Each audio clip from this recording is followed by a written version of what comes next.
le courant. Il faudrait, pour quitter la ville, un vieux bateau, suivant l'eau lentement, sans voile et sans rame, sur des nuages blancs, aussi blancs que des femmes, le ciel d'été, l'azur et tendresse au manteau. Serré dans le granit comme dans un étau, le fleuve mord ses bords et glisse en courte lame, et la ville au toit bleu tout pailleté de flammes parade bruyamment comme sur un tréteau. Plus de quais, des maisons d'un étage, des rives, les saules, les bouleaux, les aubépines vives, un coin du bien-aimé paysage français. Les peupliers sont hauts, les collines sont bleues. Où donc est la rumeur de foule où je passais? Je ne sais pas combien j'ai pu faire de lieues.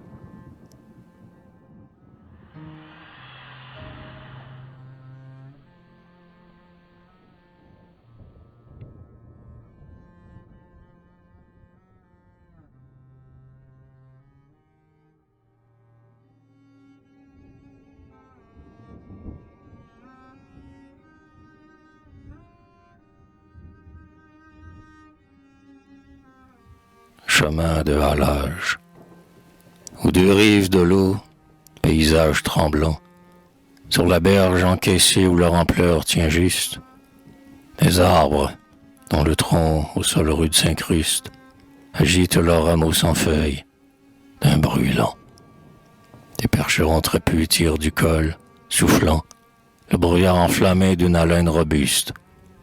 Large, bien que petit, d'épaule et de buste, le charretier conduit ses bêtes en sifflant. Le bateau lourd, ainsi mené, descend le fleuve, vers la mer où le ciel à l'aurore s'abreuve et boit, comme en un vase étincelant, l'azur.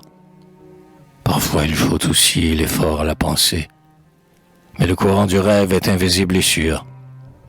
L'âme vers l'infini va, lentement bercée.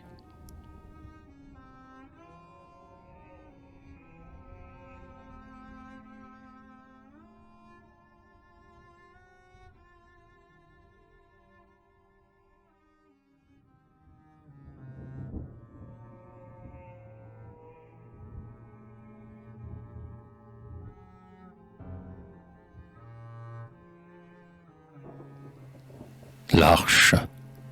Le grand cintre de l'arche encadre un clair tableau.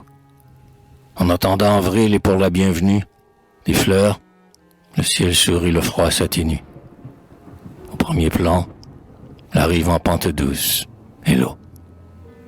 Peinte légèrement du bout d'un fin pinceau, profilant sur l'azur sa silhouette nue, une île, avec des airs de baigneuse ingénue, sort du fleuve, et les gens lui font un frais berceau.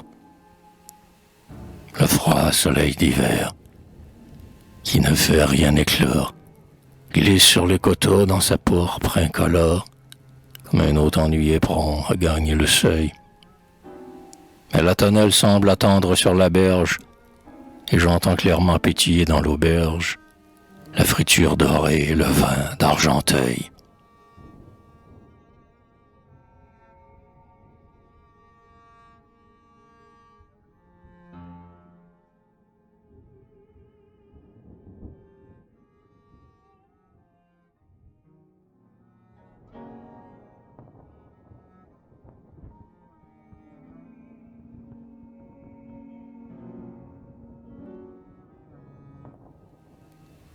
La berge, malgré le froid, le ciel est en fête, et l'azur parle encore, adoucit la lumière adorable. Penché sur l'horizon, le soleil favorable se répand et ne laisse aucun détail obscur. La colline, montrant au loin sur un fond pur, le profil dépouillé d'un saule ou d'un érable, abrite des maisons blanches, et sur le sable, de la grève aux vieux bancs se chauffe près d'un mur. Le jour clair, les coteaux courants comme des ondes, et les blanches maisons et les tonnelles rondes se fondent en accord comme dans un concert. Un concert où, tenant le devant de la scène, entre les joncs fredonne à petit bruit la Seine, un de ces airs légers que l'on chante au dessert.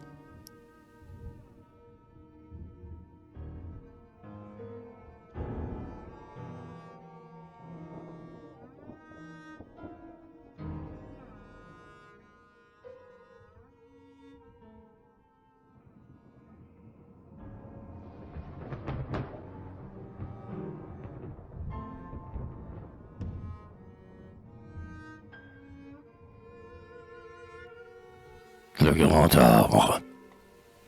Dans un parc oublié dont le silence amorce, les rêveurs, sentinelles anciennes du seuil, le grand arbre muet isole son orgueil et vers le ciel étend ses branches avec force.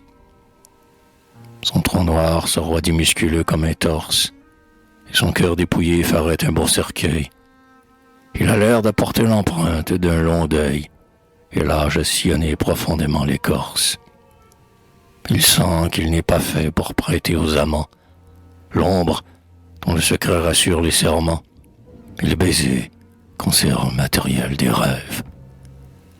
Inutile à l'amour, trop vulgaire pour lui, âpre et dur, il entend venir avec ennui la fermentation violente des sèves.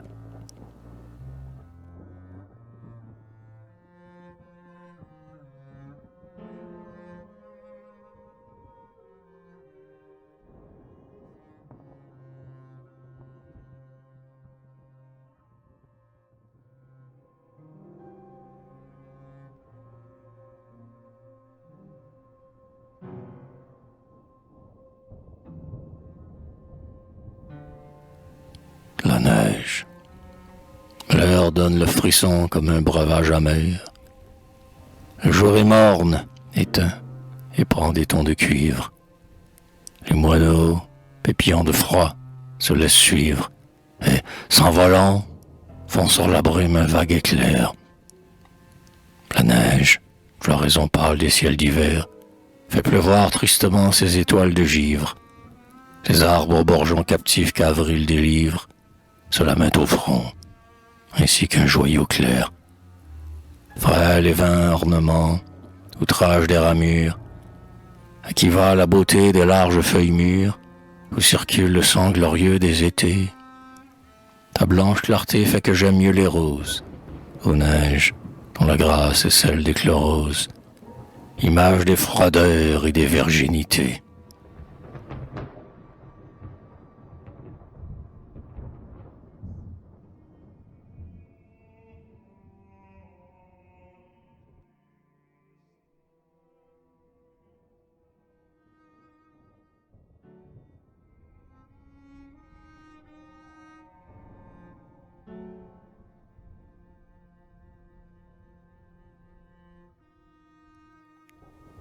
La lisière du bois. La lisière du bois suit le petit chemin d'ocre jaune, où tout pli rit d'une graminée. La pente, pleine d'air, est comme illuminée d'un lever d'ailes d'or, de soufre et de carmin. Vrillent des liserons glissant leurs vertes mains, éphémères d'un soir ou d'une matinée, toute la flore exquise, humble, indéterminée, de l'herbe, amour d'hier, semence de demain.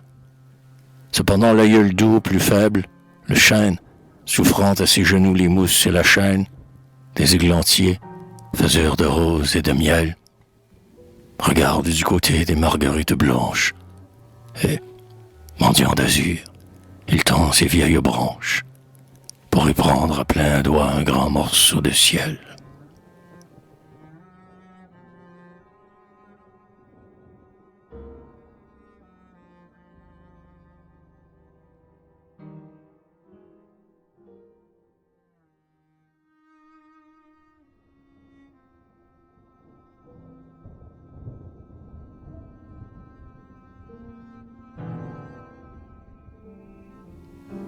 La ville, nos coteaux, les plus purs de tous et les plus doux, que, eût été la Grèce, aurait choisi les faunes, au bas de leurs sentiers poudrés de sable jaune, ont comme une hydre énorme éparse à leurs genoux.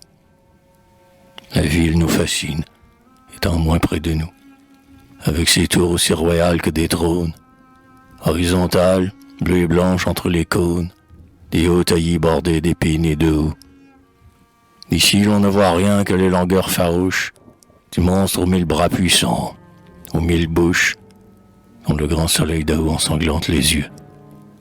Elle est plus dangereuse ainsi, mais pour nous prendre, il faudrait que le ciel fût moins silencieux. Il faudrait que le bois ne sût pas nous défendre.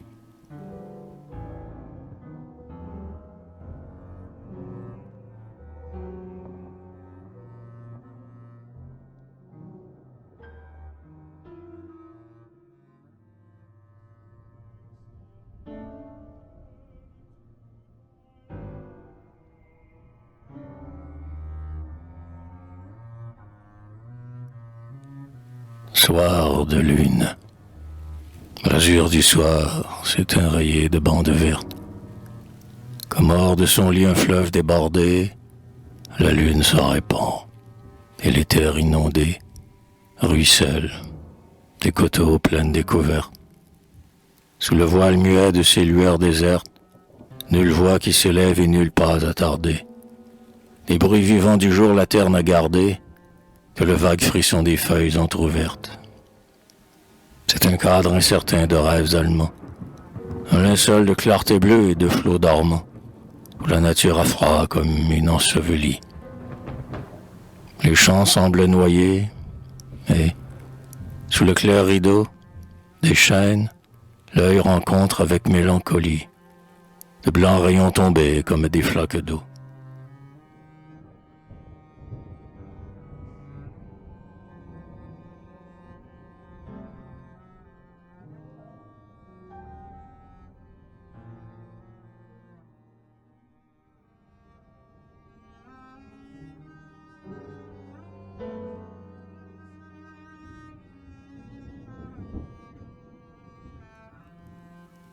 La nuit, tiède souvenir des occidents vermeils. La nuit sur les coteaux palpite immense et bonne. Elle est comme la mer, un vent d'ailes y frissonne. Leur couleur est semblable, leurs bruits sont pareils. Le sein large et profond qui porte les soleils, où le flot incessant des univers rayonne, est indulgent et n'a pas d'embûche pour personne. Et, mérité ou non, berce tous les sommeils. Pourtant, nuit, je te sais peu sûre et décevante. Ta vague illusion de spectre m'épouvante. Si les matins allaient oublier le retour, certitude, oraison, aurore coutumière, je sens que ma pensée est faite de lumière. Même les yeux fermés, j'ai le souci du jour.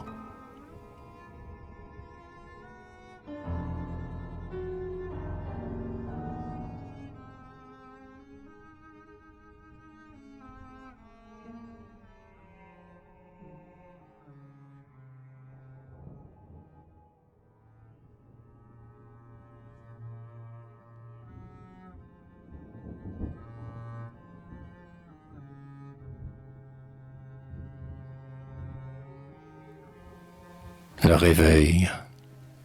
Le soleil s'est levé au milieu des collines, comme le premier-né divin des nuits d'été, déchirant, dans un vol de flammes emporté, du matin frissonnant les frêles mousselines.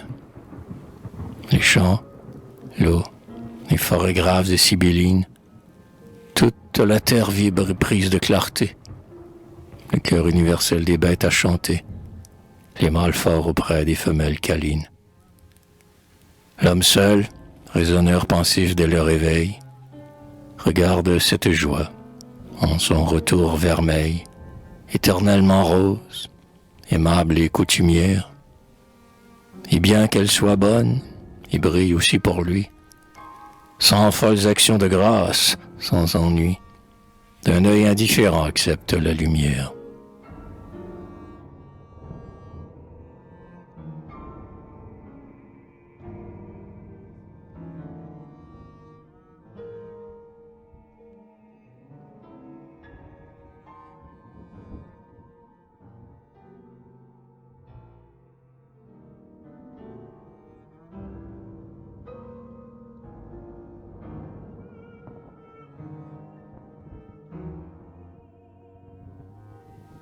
le désir, la bonté du soleil n'apaise pas nos yeux. Nous avons les prés clairs où l'eau met des buées, les collines aux plis charmants continués, en des bancs de couleur de perles au bord des cieux. Nos chênes sont si hauts, si vaillants et si vieux, qu'ils connaissent la foudre et parlent aux nuées. Les forêts de 100 ans que l'on n'a pas tuées sont les cœurs où l'accord des voix chante le mieux.